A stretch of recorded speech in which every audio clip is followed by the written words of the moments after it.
人讲食米饭就要拜地头，啉泉水漱源头，也有一粒米百粒汗这道理，会当证明讲农业文化是万底深坑。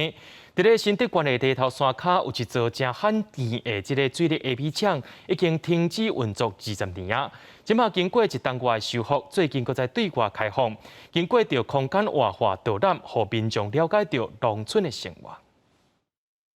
木造的结构，然后机械的设备，加上多人的驱动。计划主持人现场讲解安怎透过水流，会使互 A 米的机器放起来。新德县德北东海地区这间水人 A 米场是台湾难得可保存完整的 A 米工厂。它具有非常宝贵的一个历史定义。那因为它是目前全国硕果仅存的一个以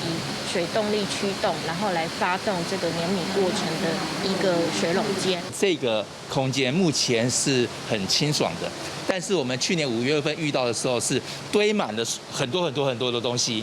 那所以，我们首先第一个任务就是要把这个空间清理出来，让它重见天日。这座起在1928年，我100年历史的 A 米场有2层楼悬，经过整理重新运作，透过导览活动，让学校会使来这学到社区营造的相关经验。对我们来讲的话，其实是一个很好的学习机会哈，因为我们现在正在开始往地方创生的这个地方去发展，藉由这样的参访哈，让学生呢也可以知道说，如果说我们要